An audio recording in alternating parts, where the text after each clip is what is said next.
Jangan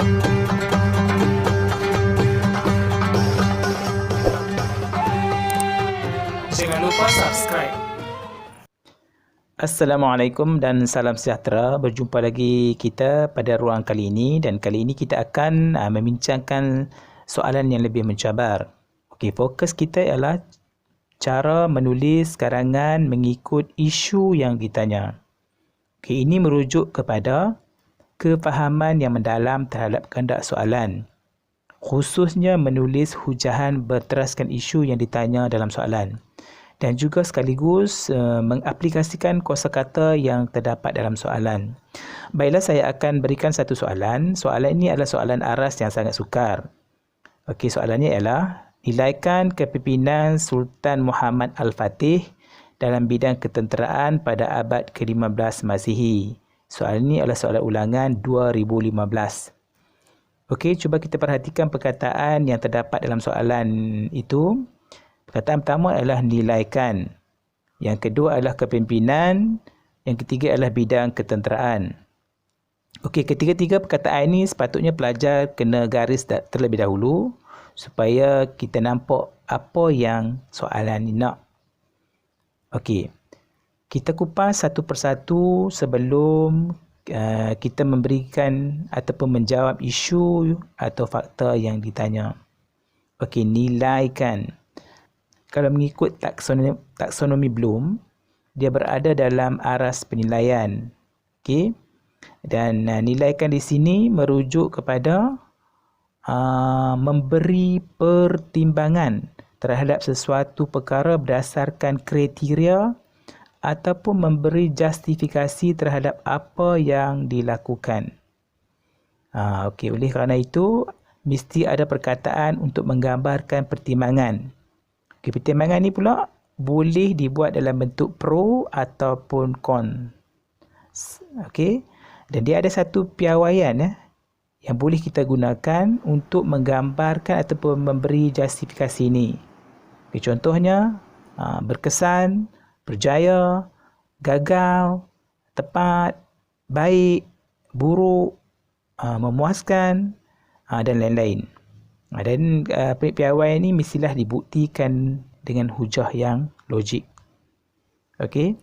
Perkataan yang kedua adalah kepimpinan. Kepimpinan di sini merujuk kepada gaya, pengaruh, sikap, sifat, tindakan, keputusan dan seumpama dengan ialah sebagai seorang pemimpin.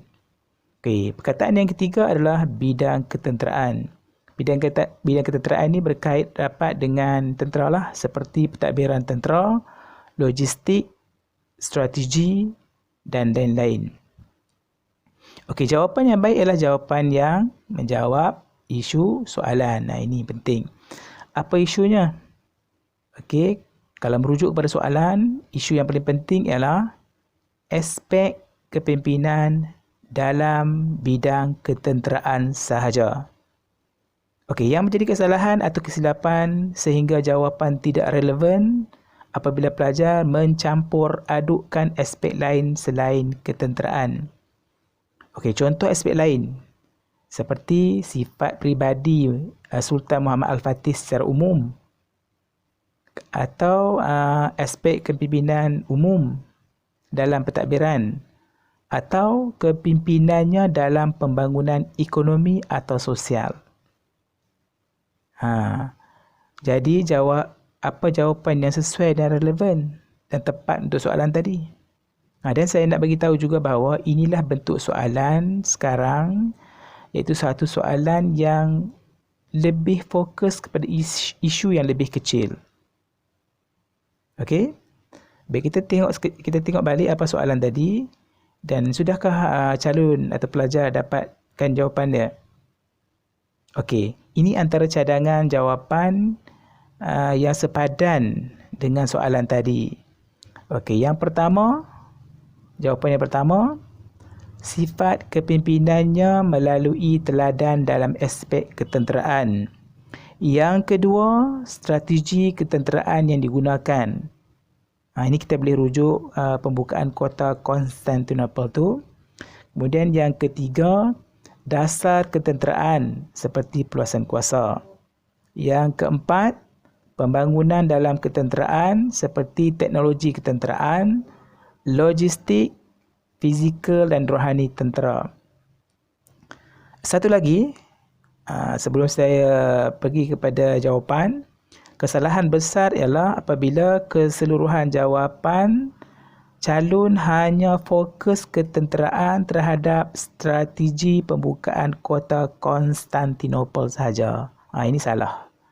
Okey, baik, sekarang saya akan berikan contoh karangan ataupun penulisan bagaimana kita nak menilai isu yang telah kita nyatakan. Ini cadangan jawapan sajalah. Pelajar-pelajar boleh berbincang dengan guru kalau ada jawapan yang lebih baik. Okey, kita ambil satu isu iaitu strategi ketenteraan pembukaan kota Konstantinopel. Kepimpinan Sultan Muhammad Al-Fatih dalam bidang ketenteraan terserlah dalam usaha membuka kota Konstantinopel adalah melalui strateginya. Strategi yang digunakan seringkali merujuk kepada strategi peperangan yang dilakukan oleh Rasulullah sallallahu alaihi wasallam. Baginda mengambil masa kira-kira 2 tahun untuk mengkaji pelan kota tersebut.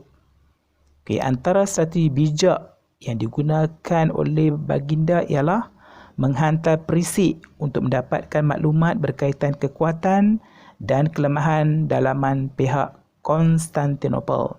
Contohnya, ketebalan tembok, isu-isu semasa politik dan kelemahan Greek Fire. Selain itu, baginda menyediakan kapal perang sebanyak 140 buah, peralatan senjata perang seperti meriam dan tentera terlatih seramai 2,000 orang. Bagi menyekat negara-negara jiran seperti Asia Kecil, Anatolia, negara-negara Balkan dan lain-lain memihak kepada Raja Konstantinopel, baginda telah membuat hubungan diplomatik. Kehebatan baginda yang dikagumi ialah meluncurkan 70 buah kapal melalui jalan darat. Jadi strategi yang dilakukan menyebabkan baginda berjaya menawan kota Konstantinopel dan dianggap oleh sarjana barat sebagai strategi peperangan yang terbaik di dunia. Itu adalah antara contoh tulisan karangan bagaimana kita nak menilai fakta ataupun isu yang telah kita berikan. Pelajar-pelajar boleh mencuba untuk isi yang lain sendiri dan merujuklah kepada guru. InsyaAllah pelajar boleh dapat, dan kita jumpa lagi untuk lain episod. Selamat mencuba.